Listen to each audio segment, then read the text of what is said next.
Я принадлежу этой карта поколения, которое, воевало. Я против оккупации. Я принимал это участие в этой войне, если можно так выразиться, в сопротивлении против оккупантов. Пролил, конечно, немало крови, был несколько раз тяжело ранен. Мои, значит, бендрожиги почти все ушли лично. И бывшие политзаключенные или вообще, которые были в этой, если так сказать, войне сопротивления. Почти всех похоронили. Имея практику этого сопротивления, если придет этот день X, я знаю хорошо, что не всегда получается так, как видно. Этот день X сопротивление начнется. Литовцы спокон веков боролись, сопротивлялись. И тот процент, там, как некоторые считают, 14% всегда будет, который будет бороться. После войны, я думаю, что гораздо больше было у нас, которые боролись. Потому что наша страна была аграрной в основном. И в городах, и в маленьких этих городишках тоже было сопротивление, но основное было провинции. И там, когда начиналось это сопротивление, обычно руководители, которые ведут, рождались из местных уже. Не обязательно, что до этого они были назначены. Боролись везде, особенно в деревнях, и поддержка была, я, как говорил, обычно пишет 14%. Я думаю, что в деревнях было в некоторых чуть не 100%. Это давалось очень трудно, и была поддержка, как я говорил, в некоторых районах чуть не 100%, но это длилось лет 5, потому что очень жестко уничтожались. Силы были неровные, 1 к 1000, можно сказать. Я уже не говорю о вооружении. Если думать сейчас, уже мы 35 лет вроде свободны, есть очень большая пропаганда, есть и у нас и такие, которые, как Украине называют, ждуны. Я их отвожу в 5-й колонне. Допустим, и те самые, русского происхождения, которые в 1945 году тут переселились, и до сих пор даже по-литовски не выучили, хотя жрет литовский хлеб.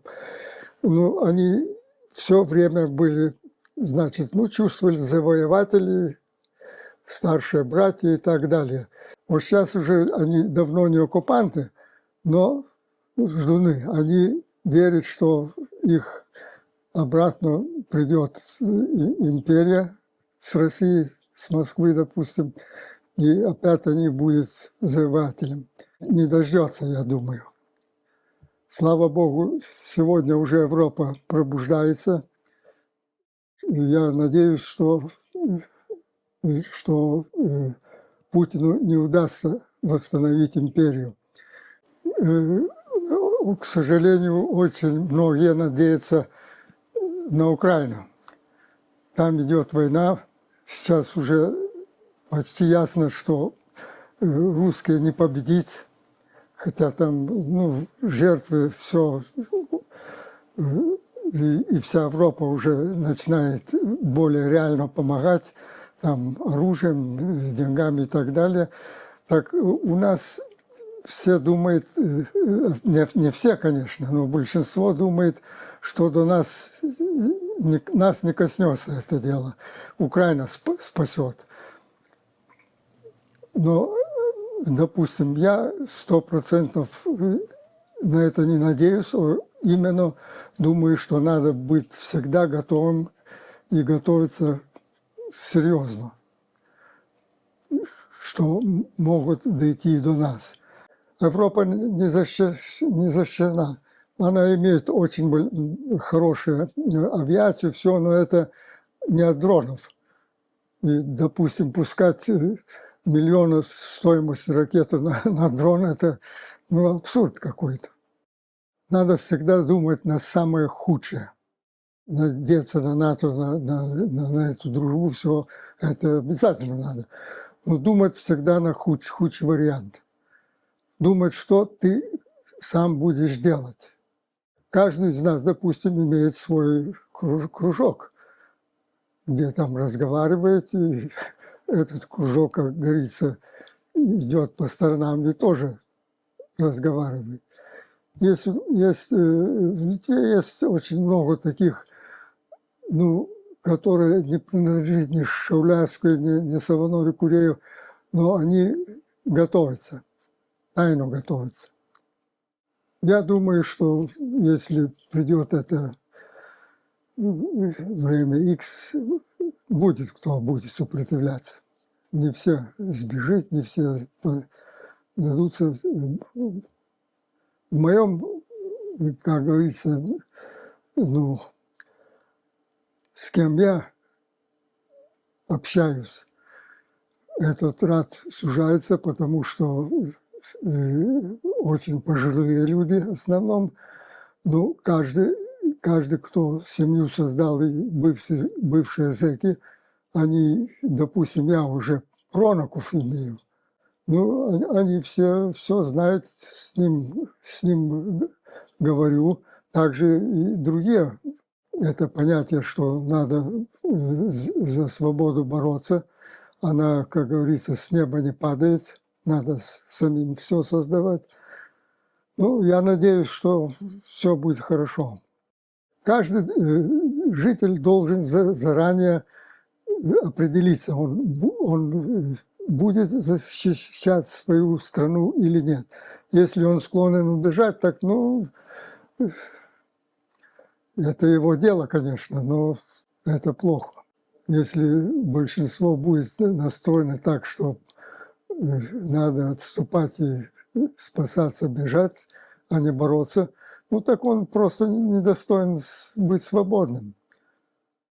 Говорят, маленькие нации, в числом малой территории очень легко можно взять. У нас есть примеры, Израиль есть. Имеет волю бороться за свою свободу и, пожалуйста, не побеждает. С другой стороны, у нас, как мы выдержались, только ради того, что боролись. Фактически так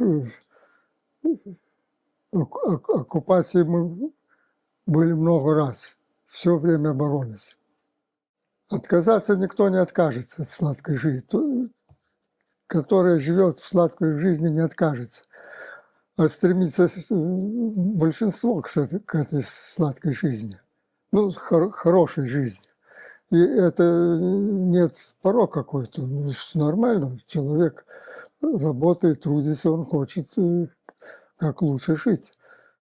Но он за эту самую сладкую жизнь тоже может бороться, чтобы выдержать, если не будет ему отступления, как вы говорите, где-то сбежать или отступать, значит, он будет вынужден бороться за свое хотя бы богатство. Но в основном надеяться, что есть власть, ее дело нас, как говорится, спасать. Готовиться защищаться при данном мировом обстоятельстве, когда есть, значит, так надо постоянно думать, как выжить. Но выжить, значит, надо готовиться к борьбе. всегда быть готовым. Каждая нация должна сама о себе тоже не надеяться, что кто-то должен и за нее постоять или спасать. В случае должна всегда быть готова сама. Государства с первого класса должны готовить учеников. Ну, понятием, что надо за себя, за свою страну, за своих родителей и так далее быть готовым бороться за свою свободу. При Сталине, допустим, привел даже живом уже последнее время, когда война кончилась и на восстановление, как-то законы чуть-чуть работали. Сейчас вообще ничего не работает там в России. Стремление, ну, скажем прямо, Путина восстановить империю – это самое страшное. Любой ценой он пойдет до этого.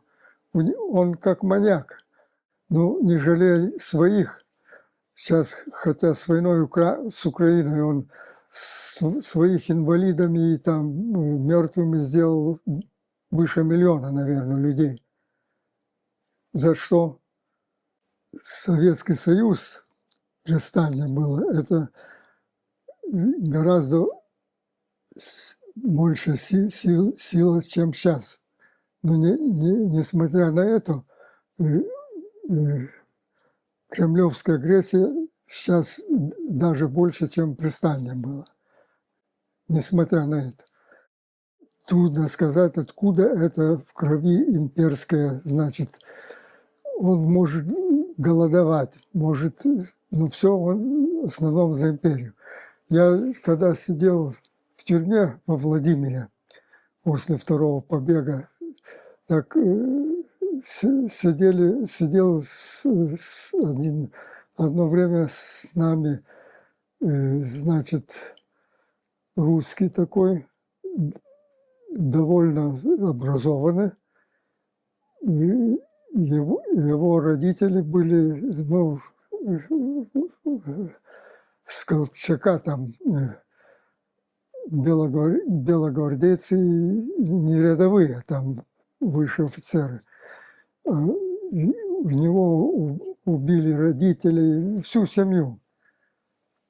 И он все равно за империю он был. Он очень просто говорил, ну, как вы без нас? Невозможно. Что, вы ничего. Без России вы ноль. Каждый житель и молодежь должны знать после военного это сопротивление. Ну, читать, знакомиться, знать, как боролись партизаны, как в городах эти подпольные организации. Ну, знать эту всю процедуру, всю эту борьбу, изучать, знать. Это наша история, как говорится, чести, которые боролись, погибали, мучились. И пробовать, как говорится, ну, идти по этой же дороге. Быть всегда готовым к защите, в борьбе за свободу. Вот, пожалуйста, вспомните что-то в своей жизни в ответ на мои вопросы. Будьте добры. Всего 6 вопросов, они небольшие. Все, что вспомнится, скажите, пожалуйста. Одна сцена из жизни, вашей жизни, в памяти у вас, в которых вся ваша самая дорогая Литва. Ну, мне всегда было понятие о родине, как о настоящей родине, что это больше ничего нет, как родина. Я никогда не имел желания уехать в другую страну жить. Даже в мыслях не было. И очень рад, что остался, потому что мы отступали с немцами. Мать моя умерла, пока похоронили. У нас при немецкой оккупации были расквартированы, ну, в силу, два германских офицера. И они, значит, уговорили отца отступать, говорит, тут будет хана, как говорится. Ну, у меня было что? Я был только 2 класс начал. И, значит, так мы отступали, до Велёна отступили. Там жили родители моего отца. Мать умерла, пока похоронили. Эти офицеры дольше ждать не могли. Через Неманос и пошли на Германию. Так я даже был всегда рад, что остался в Литве. И вот один образ, ну, какой-то сцена, люди, ну, вот случай какой-то может быть, или просто образ, в которых вся Литва вот соединилась в вашей памяти. Ну, в моей памяти я всегда летом, как учился, отдыхал, значит, не отдыхал, а просто родители увозили в деревню. А в деревнях были два брата моей мачехи, они лесничие были. И я с 7 лет, ну, 46-го года попал в такое, значит, где сопротивление было стопроцентное. И поддерживали все, и учителя, и, ну, все абсолютно. Так это меня, ну, как сказать, очаривали. Я был просто влюблен в эту борьбу и понимал, что, ну, все боролись за свободу. И, как говорится, мне доверяли. Я уже в 48 году так знал все бункера в этом лесничестве. Доверяли. И в основном телефоны, вся связь, это были обычно дети. И никто, и не было случая, чтобы кто-то кого-то продал. Ну, я имею в виду с молодежью. Все были как един. И тут только гарнизоны уже были, ну и там стрельбы, так называемые истребители, ну, бывало и местного. Но в основном, черт знает откуда они. Ну, один другой был местный предатель, конечно. Мы их уничтожали безжалостно. Так это у меня, ну, с малых лет я. И ничего не изменилось по сегодняшний день. Я не буду сейчас раскрывать, но у меня тоже есть определенный кружок, который верит в меня, и я им верю. И там есть и молодежь, которая будет бороться в случае чего. Не искать лучшей жизни. Один звук, какой-то звук вот в вашей памяти. Вот как звучит Литва? В этом звуке вся Литва для вас. Ну, звук. Звук как флаг. Другого звука нет. А это, как говорится, в нашем флаге. Как поется, так. Белтона – это наше солнце, зеленая наша трава, красная наша кровь. Кровь за свободу. Вы имеете в виду гимн? Нет, флаг. Национальный флаг. Один запах, может быть, сочетание запахов, в которых вся Литва? Запах природы литовской. Ну, где хлеб растет, там есть такой синий цветок. Василек, да, это мне символизирует Литву. Помню этот запах. Один вкус, ну или сочетание вкусов, вкус, в котором для вас Литва? Вкус продукта, Да, еды, вкус. сало, сырое сало. Это основной продукт партизанский. Сало и хлеб. Одно прикосновение, вот одно касание, может быть ваше, может быть к вам одно прикосновение, в которых вся Литва для вас. Вот это трудно сказать. Ну, земля литовская.